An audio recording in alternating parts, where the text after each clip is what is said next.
Welcome to Of Knights and Pilgrims, a podcast about Edmund Spenser's The Faerie Queene. I'm Christian Leithart. I'm David Grubbs. This is episode 7, in which we'll be discussing Canto 5 of Book 1 of The Faerie Queene. Our previous episodes are on Spotify, Apple Podcasts, YouTube, and I think from there they push to various other... Wherever fine podcasts are sold. Exactly. We are moving through the book, The Faerie Queene, one canto at a time. So we had 2 introductory episodes. So if you're just joining us, you should probably go back and listen to those first 2 episodes. They have the most thorough overview. And as always, we recommend, if you're completely new to The Faerie Queene, do not feel bad about starting with an adaptation or a modernized version. And we love Thomas Copeland's LibriVox recording. On LibriVox, it's titled Faerie Queene version 2 or something like that. And it's he just does a great job reading. If you like listening to stuff, we recommend that. You can also tell because when you're looking at LibriVox recordings, it'll tell you whether it is a solo reader or a collaboration. And his is the only solo reading of The Faerie Queene. I mean, clearly a dauntless man. Yeah. Yeah, you wonder what he does. He also read Paradise Lost for it. Yeah. And I think a translation of Orlando Furioso and a few other incredibly huge things. I think he just sits in a studio recording classic books for free. Yeah, that's a retirement. We need his hobby. Patreon. Yeah, that's right. Speaking of Patreon, I have a Ko-fi page where you can go and sponsor future episodes of this podcast if you are interested in helping us out. Podcasting is a cheap hobby, but it's not 100% free. And so we would love some help if you enjoy it. So I'll put a link to the Ko-fi page in the show notes, and you can hop over there and give us a few dollars. We'd really appreciate it. Indeed. We're going to start with Canto 5, like I mentioned. It's been a little while since we recorded our last episode, and so we may need to do a little bit of a recap up till this point. Red Cross is separated from Una, his lady love. He is accompanying Duessa, the witch, the bad one, and they are in the House of Pride right now, which in our last episode we spent a while analyzing the 7 deadly sins, who are the queen of the House of Pride. The ruler is a symbol of pride, and she has 6 retainers that each represent one of the 7 deadly sins. They're described in beautifully ugly detail. And at this point in Canto 5, Red Cross is about to fight one of the 3 brothers, Sans. Yes. I tend to get them mixed up, but I'm pretty sure he's fighting Sans Joy. Yeah, I think that is right. Some commentators we are. But, it's really, really hard. They're more or less interchangeable in the way that they act. And I don't know if this is maybe Spenser's little joke as I was thinking about it. In early modern typography, F's, L's, and J's aren't really that distinct. He may be playing with us. Yeah. I do find it helpful to remember that Sans Loy is the one who does not observe bonds of chastity. He's the unloyal knight. Okay. The ones that I get mixed up are Sans Foy and Sans Joy. But so Sans Foy means without faith, roughly. And he's the first one they meet. So you have the Knight of Faith defeats the Knight of Unfaith. And then the one that's left is Sans Joy.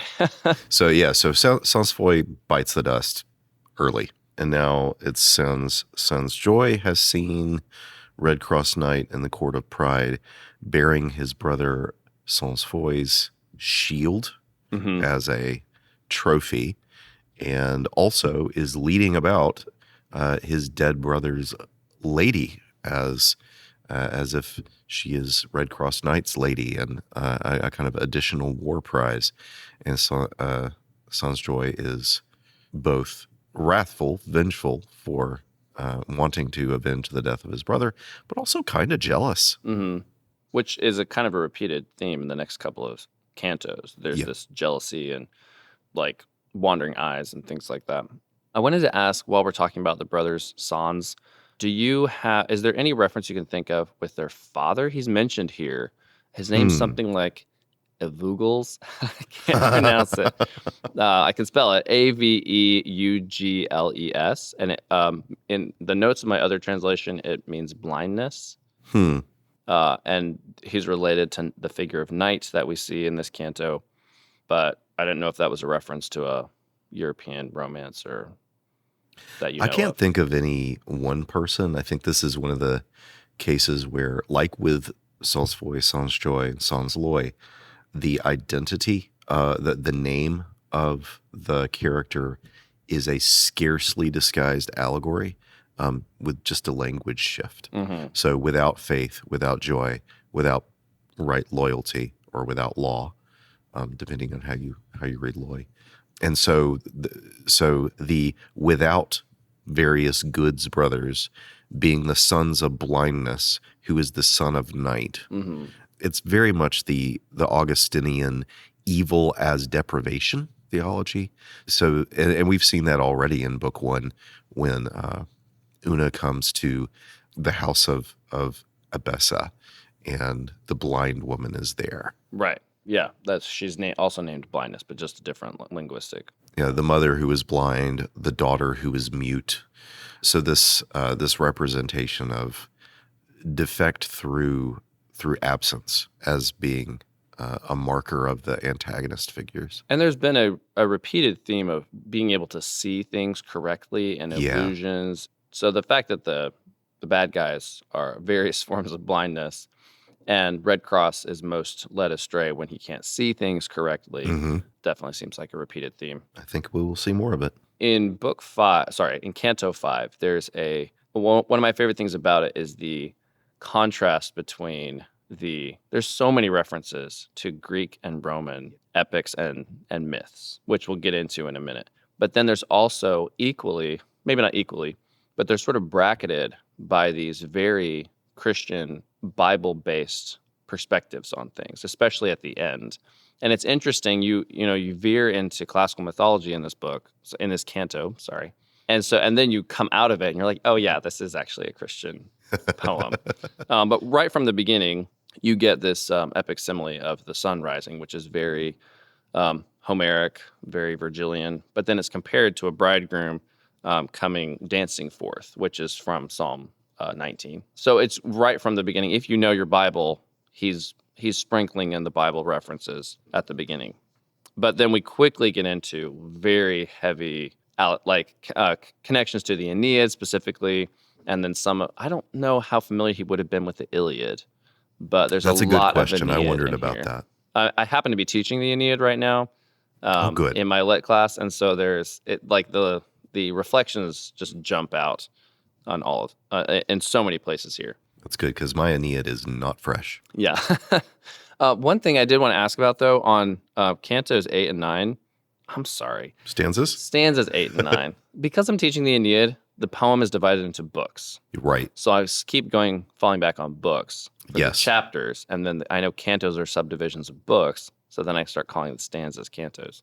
In stanza 8 and 9, they both start with this line. The one for wrong, the other strives for right. And it's describing this battle. It's not really even a joust. They don't use horses. They just draw their swords and start melee hewing. Yeah. But they repeats it twice. Yeah. And you really have to ask, what exactly is Red Cross fighting for? We would immediately leap to the conclusion that Sans Joy is the one fighting for wrong because his brother's terrible. Why would he avenge his brother? And, he's a bad guy. If one is wrong and one is right, Red Cross must be the one fighting for right. But then he's with Duessa, who he shouldn't be with. Yes. He's abandoned Une. He's in the House of Pride. In what sense is he fighting for right? Right. And in case we just wanted to skip over that line, Spenser repeats it again. Yeah. So I think inviting us to ask the question. What's your take on that?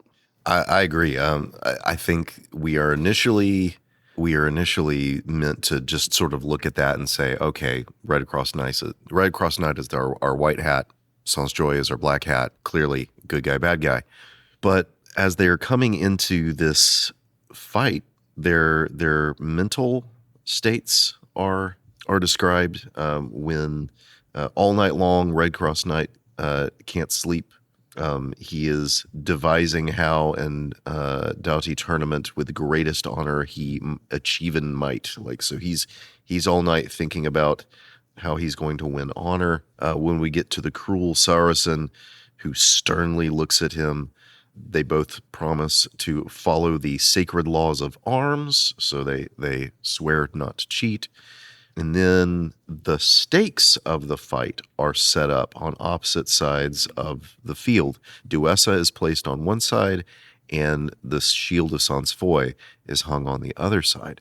So what they're fighting for, it's who gets the lady and who gets the shield. And they both kneel before the Queen of Pride and swear to her. It's just this whole... And if we think of Red Cross not as a bad guy, but as a immature or naive character, he is trying to uphold these laws of arms and chivalry, but just doing it in the complete wrong context, fighting for the wrong thing. And we can have patience with him because he's our main character.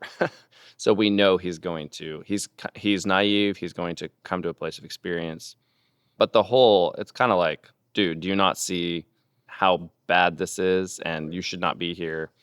At the end of the canto, he does... Finally, it kind of dawns on him that it's not a healthy place for him to be. But it takes him longer than it should to get to that place. I think that we really clearly see the way that Red Cross Knight has descended into a kind of parallel monstrousness to Sansjoy with Spenser's metaphor. The first time he uses the line, "So the one for wrong, the other strives for right." Following that is a stanza's worth of extended simile, epic simile.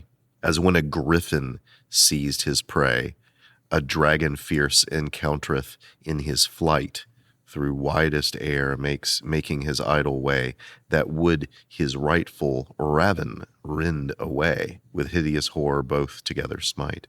This is the image of the one for wrong and the other strives for right, is two different monsters, one carrying its prey and the other trying to take its prey. That's the ethical situation here. And in the following stanza, the description is not a simile, but just describing the blood pouring down from both wounds, and they're almost indistinguishable. Yep, just destroying themselves. So is it a sarcastic comment, or is it one of those Spenserian moments where he kind of is almost tricking us? Like, here is the character's state of mind. Mm-hmm. Is it accurate? Yeah. Or is it inaccurate? Was it Stanley Fish who wrote "Surprised by Sin"? Yes, about I Milton? think I've mentioned it before. Yeah. We've mentioned it before. We'll mention it again because that concept, I think, is absolutely here in Spenser. And I think here we are getting inside of Red Cross Knight's mind. He thinks he's in the right. I won this lady. I won this shield. How dare he try to take it from me? And he's not asking the larger question of right, whether he should have even left his first lady to be with this one, and whether the Knight of the Red Cross needs to be fighting over or for any other shield. I came across this commentary by Paul Alpers. A lot of the Spenserian commentaries that I like are written by people who are very elderly now. I'm not really up to date on the Spenserian scholarship. It's kind of, as far as I know, drifted into mostly like Irish colonialist stuff. Yeah, we talked about that first episode. But so some of the older ones, the 40s, 50s, 60s, 70s, there's a lot of good stuff there. And Paul Alpers points to stanza 11, where Sansjoy whacks Red Cross on the head. Red Cross is going down, and Duessa shouts out, "Thine the shield, and I, and all." And it's sort of ambiguous, because you think she's saying, oh, Red Cross is finally knocked down, so Sansjoy is the one who's going to take me home today. But then in the very next stanza, Red Cross interprets that to be a sort of cheer for him. Hey, don't forget what you're fighting for. Fight harder. But it's somewhat ambiguous. I think that she is... so it says, "End of the doubtful battle deemed though the lookers on, and loud to him again call the false Duessa, thine the shield, and I and all." But the him there, loud to him again call, is very ambiguous. Who is she crying out to? I think that of the two, she probably would prefer Sansjoy. Well, he snuck to her. She snuck to his room the night before. Yeah. And but said Red that Cross interprets she's really cheering for him. But Red Cross thinks that she's cheering for him. And so we do have this, like, it's very difficult to distinguish the two fighters in the fight. And Red Cross is kind of a chump. Yes, he is. And the representation of holiness, which is... he's going to get there, He's working on it. Another thing that kind of complicates the book is that we spend fully half the book following Duessa, which it's odd that we suddenly switch to her perspective, and our sympathies are in danger of drifting with her because she becomes the main character that we follow through this underworld journey. So maybe we can talk about that a little bit more at the end after we've described the underworld. But before we get there, I wanted to point out just a couple of Aeneid parallels. At the very end of the Aeneid, it's a duel between Aeneas and his rival Turnus. And the thing that inspires Aeneas to end Turnus is this glimpse of a belt that Turnus has taken from a young man named Pallas. He's killed him in battle, took his belt. Aeneas is kind of tempted to have pity on Turnus and spare him, but he glimpses the spoil of war that Turnus has taken, and that arouses his fury, and he kills Turnus. And we have the same thing happening here in stanza 10. They're fighting, neither of them is budging an inch, and then Sansjoy happens to glimpse his brother's shield hanging from the tree, and that kind of inspires him. It sort of arouses his anger, and he starts to attack with more vigor. But then it flips, because there's a moment in the Aeneid where Turnus is in danger of being killed, and so the gods intervene and whisk him away. It happens once in the Iliad, I think, to Aeneas. Yeah, so and it then happens in the Aeneid, it happens to Turnus. Yeah. Where the gods intervene so that they won't die. And we see the same thing happening to Sansjoy here. Red Cross is about to kill him when suddenly he vanishes from sight in this magic cloud. But so we have this flip-flop. And Sansjoy is Aeneas in stanza 10, and then it flips so that Red Cross becomes Aeneas hunting down Turnus, and I can't imagine that's accidental. No, but that's funny. I said my Aeneid is rusty. When Duessa makes this magical cloud that conceals mortally wounded Sansjoy, all I thought of was Venus, Aphrodite, sort of snatching up Paris from his duel with Menelaus early in the Iliad and just sort of dropping him into Helen's bedchamber. Yes, that's the one I was trying to remember from the Iliad. It's not Aeneas, it's Paris. Well, it is Aeneas later, actually. Much later on in the Iliad, Achilles, I think it's either Achilles or Diomedes. I can't remember who's having his incredibly awesome battle rage at the time. But Aeneas attacks the Achaean hero, and Poseidon, knowing that Aeneas has this future destiny, rescues him and pulls him out of that. So there's a couple of occasions in the Iliad where that happens. Paris is the one that gets the most kind of, it's earlier in the story, and it's not buried in the middle of someone else's Aristeia. Yeah, but everyone loves to hate Paris. Right. He gets snatched out of battle and dropped into bed, basically. Yes. But it happens to Aeneas too. Yeah. And some have, I don't remember how much this is made a deal of in discussions of the Aeneid, but I always kind of thought of that moment in the Iliad with Poseidon saying, "Oh, Aeneas has a future destiny," that was kind of Virgil's, Virgil saw that and was like, "Yep, there's my end." Mm-hmm. Yeah. Yeah, I can make a sequel out of that. Yeah. Yep, there it is.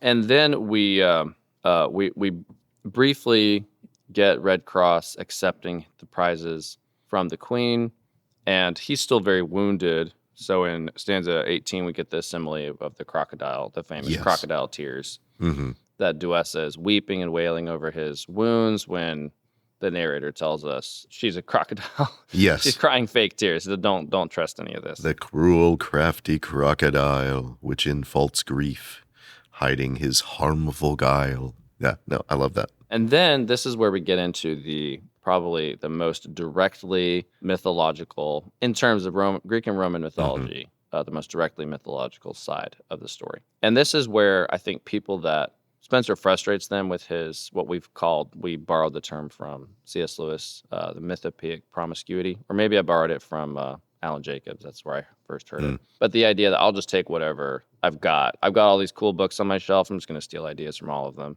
And so I think some people just see it that way. He's like, well, there's a cool, I don't care about consistency here. I'm just going to include Hades for no reason. Yeah. But I think that there is some intentionality behind it.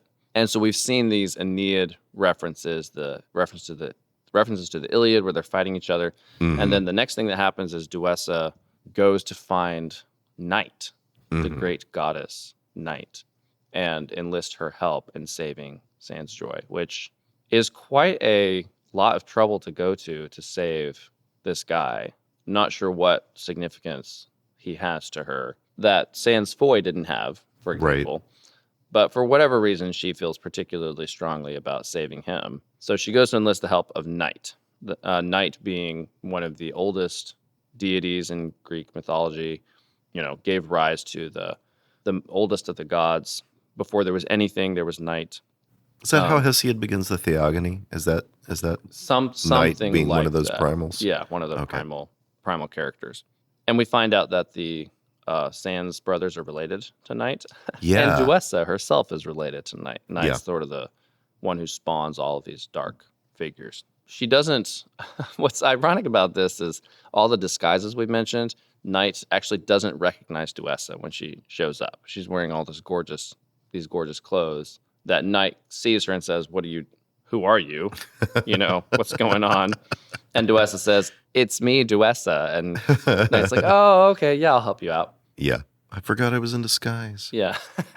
So I'll just keep on going. But if you have anything to, if you want to pause and mention anything about the figure of Night. Right. Well, we already talked about the Augustinian evil as deprivation, darkness as a deprivation of light being kind of the classic Augustinian comparison for clarifying how evil is not some ultimate opposite of good, but describing that which lacks the good that it ought to have. So Night as that image. What you were saying earlier about the mythopoeic, anyway, I've never, that's one of those words that I read and never say out loud. Anyway, the sort of myth promiscuity of Spenser is I'd never had my attention drawn to those Aeneid parallels that are in the fight already. And it kind of there's a kind of consistency here in this canto, continuing from the one previous. He's in the house of pride.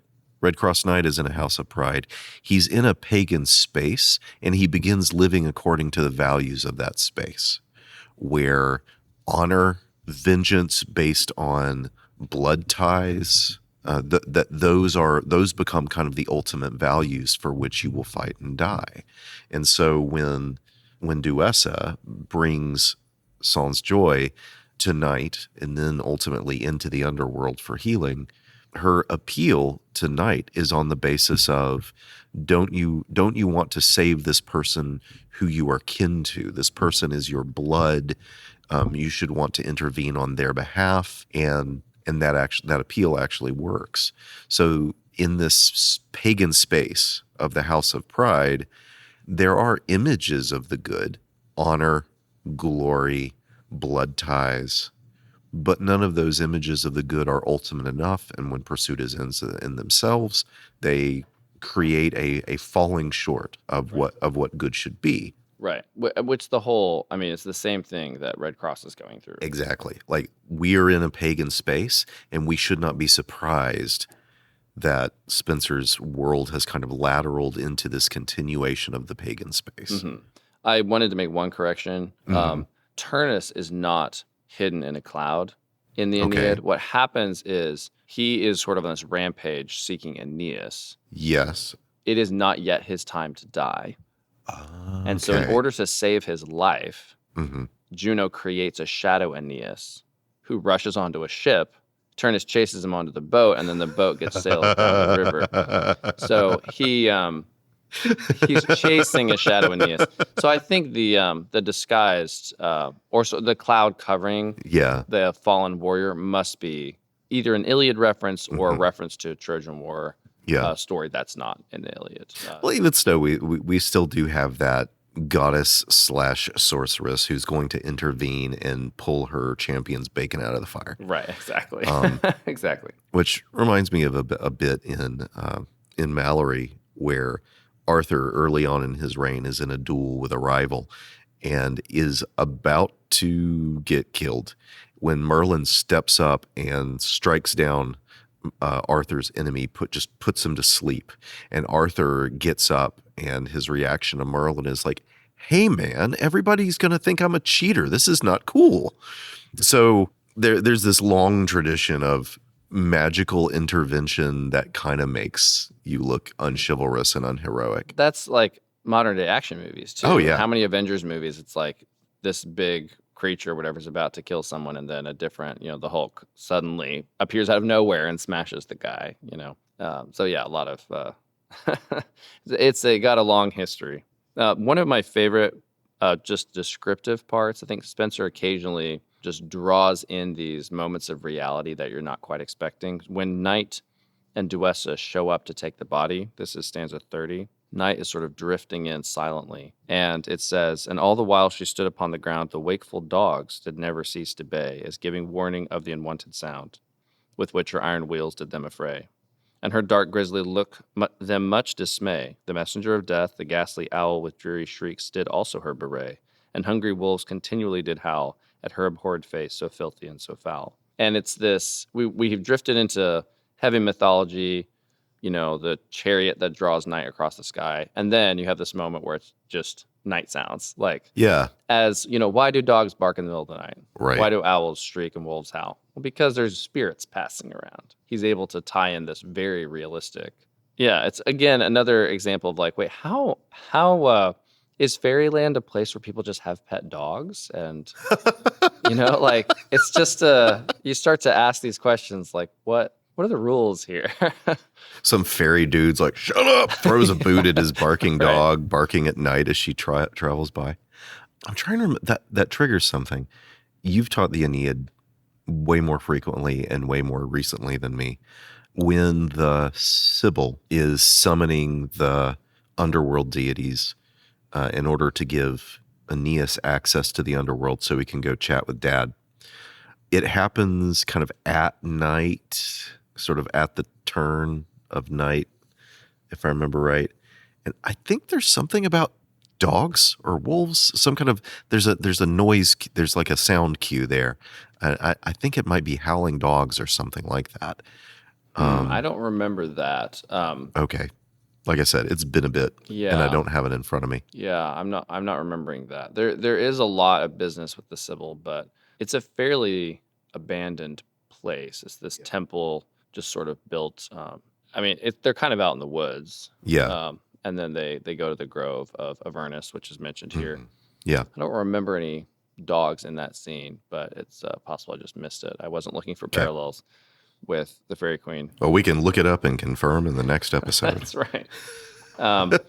So then the journey to the underworld pretty much follows Aeneas's journey with the Sibyl. The geography is very similar. They head down to Avernus, which is sort of where the entrance is. They see the group of souls there. They pass the rivers of fire and woe. They see Cerberus, the three-headed dog, with his tongue. Yes, and the classic sinners being tortured. But then again, it's like, wait, who's in charge of this? Because it says, cursing high Jove. This is stanza 33. Cursing high Jove, the which them thither sent. So Jove seems to have some control. The figure of Jove or Jupiter seems to be in charge of sending people here. But we haven't really witnessed the Greek gods or the Roman gods in the story up to this point. And that's when we get to the end of the book the Canto. We get to the end of the Canto. It becomes clear that this is all kind of its own little microcosm. Jove may have the ability to send people to Hades, but beyond the limits set by him, he's not in charge of Fairyland. That's interesting because I had just always taken Jove as the I just assumed that Spenser was using it here. God. Yeah, as a name for the true God. The way in Elizabethan theater they were forbidden from directly invoking God, and so very often they would swear by Jove as a way of getting that religious invocation in there without actually breaking the law. Yeah, you might be right. This would have been around the same time. And God is not really referenced. Divine providence is referenced quite a lot in the book, but not God by name. Yeah, you may be correct. Yeah. But the whole system of judgment here does not follow the Greek and Roman mythology. Well, we had it. Was it? Yeah, it was in the last episode, in the last canto. Pride says that she is descended from Jove, or if there's anyone above Jove, she's descended from him. Right. So we are in this space where Jove kind of represents the highest, but maybe not. The person that they're seeking down here is Asclepius, the famous doctor and surgeon, who has been sent down to Hades. And I'm not remembering if this is part of the mythology or not. I think it is, that he's been sent alive to Hades because of his ability to repair dead bodies. So he can sort of bring people back from the dead. He rebuilds Hippolytus after he's torn apart. And so Jove thinks that's a risky ability for a mortal to have. And so he just bodily sends him to Hades. And it says in stanza 40, where long remaining he always strive himself with salves to health for to restore and slake the heavenly fire that raged evermore. So Asclepius using his skills as a doctor to repair his own body as it's being consumed because he's actually still alive. So he has to maintain a strict health regimen. He's still alive and still on fire, constantly trying to patch himself up. Right. That's terrifying. Yes.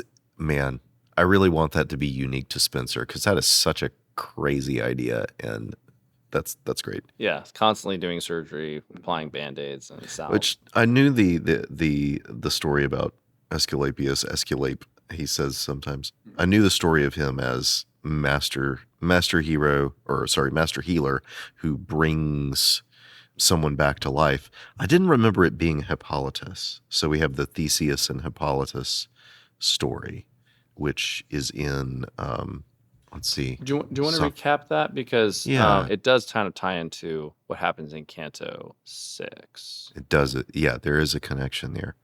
The version that I know, well, there's the version here that Spenser shares, but there's also the one, who wrote it? Greek play, Hippolytus.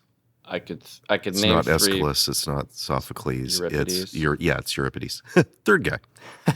So in Euripides' play, and pretty much the version that you have here, Hippolytus is the handsome son of Theseus, who is loyal to Artemis, to Diana. He is a huntsman, and he eschews the love of women.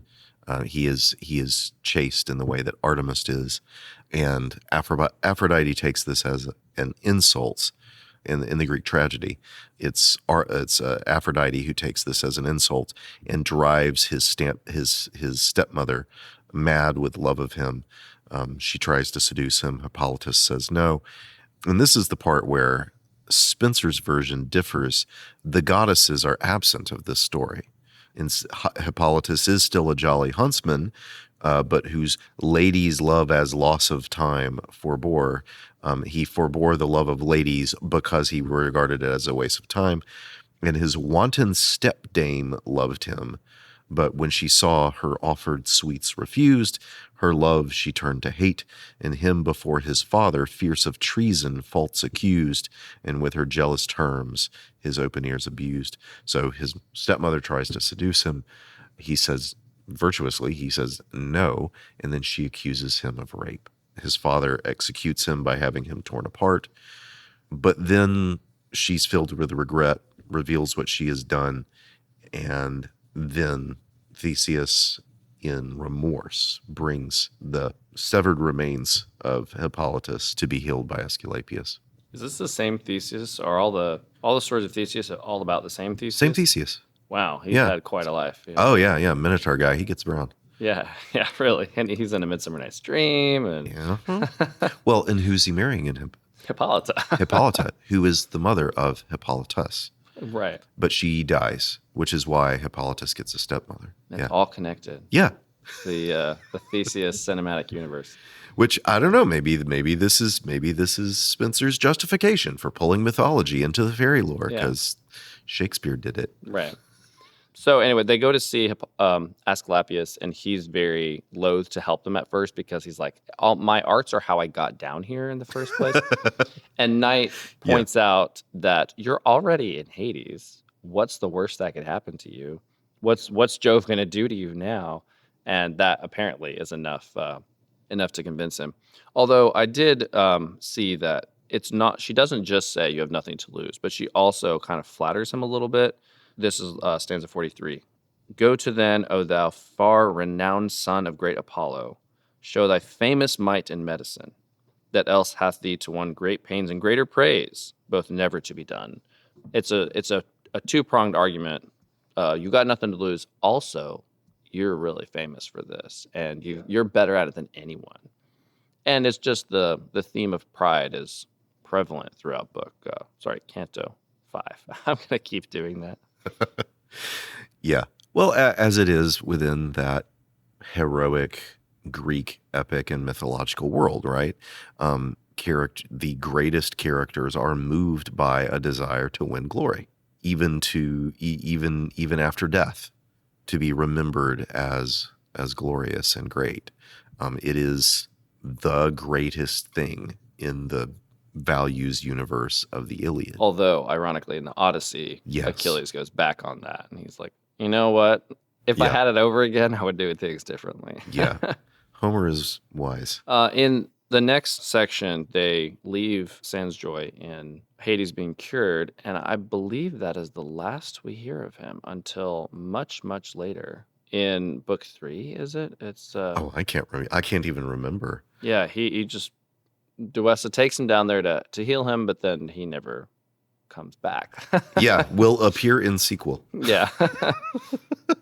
There's some TV shows like that where a character just sort of disappears and you're like, wait a minute, I kind of wanted their story to be wrapped up. They didn't renew his contract for this new season. Quit. He wanted a raise. So then we go back to the House of Pride when Duessa arrives, very similarly to Una. She arrives finding her champion is already gone. Yeah. But he hasn't abandoned her this time. He's not leaving out of rage like you did with Una. He's leaving because his dwarf friend, who we love to forget about, has discovered in the basement a bunch of slaves down there in the basement of the House of Pride. And this is where I think we've reaped what we wanted to from Greek and Roman mythology, and then Spenser just dunks on it. Yes. And then the people that he condemns to the basement of the House of Pride, there's some you would expect.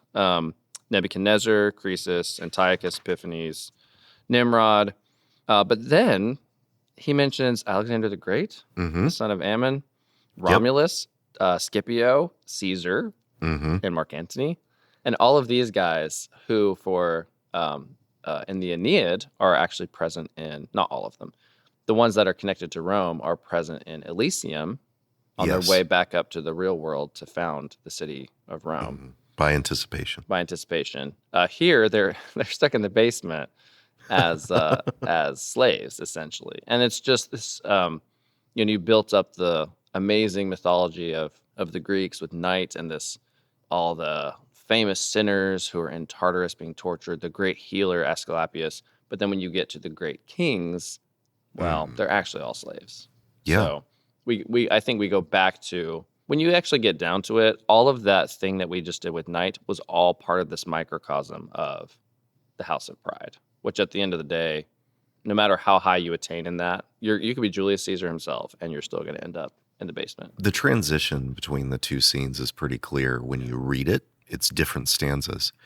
But I wonder, I've always wondered the degree to which the Faerie Queene was meant to be heard, not read. And if you're the transition from the underworld that Duess is kicking around in, and the dungeon that the dwarf discovers, the transition happens in the middle of a single stanza. And if your attention wanders for just a couple of seconds, you don't realize the scene shifted. That's true. So that the dungeon that the dwarf is digging into it's almost an extension of the Catabasis of the underworld journey. And that actually, the fact that Sansjoy never returns kind of casts some doubt on was Asclepius even successful. It's not like Duessa suddenly has this power to raise Red Cross's enemies back to life. He still disappears. As far as we're concerned, there's no difference between Hades and the basement of the House of Pride. They might as well be the same place. People go there and don't come back. And the same kind of person ends up there. I found the scene listening when I was reviewing it this time. I was listening to it in the wonderful Thomas Copeland LibriVox. We should get a hold of him and have him as a guest. If there was some way that we could do that, Mr. Copeland, that would be fantastic. If your voice ever hears my voice, if you ever hear my voice, just reach out to us. We're such big fans. Anyway, I was listening to it and I did exactly what I just talked about. Like my attention nodded and suddenly I was hearing about the king of Babylon and Croesus and Antiochus Epiphanes and Nimrod. And I don't remember them in this scene. Yeah. Because my attention had drifted for a couple seconds as I don't know, stopped at a red light or whatever. And we had lateraled from pagan Catabasis to Christian Catabasis. Here are the souls that are in torment because they were stricken down by Jove. And now here are the souls who are bound and in torment because they've succumbed to sin.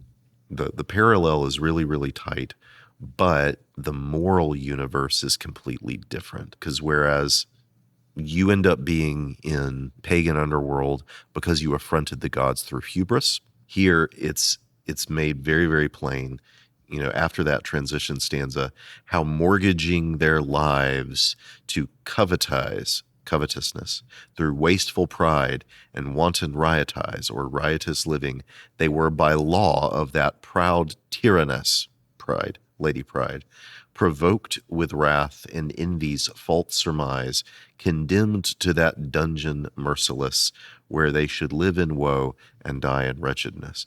And he has just listed 1, 2, 3, 4, 5, 6 of the deadly sins. The deadly sins. All of them. Who are also her counselors. You follow these. You're in the House of Pride. These are your leaders, and this is where they will lead you into slavery. It's really cool. And the way that Red Cross escapes from the House of Pride, I've always found this fun. He does not go out by the wide front gate, but by a little tiny door in the back. It says a privy postern. I've always taken that as a little bathroom, but obviously privy just means private and postern is just a gate. But as he goes out, he has to wade through a pile of dead bodies, tripping over them, a dunghill of dead carcasses. That's what he finds behind the walls of the House of Pride. It was pretty horrible.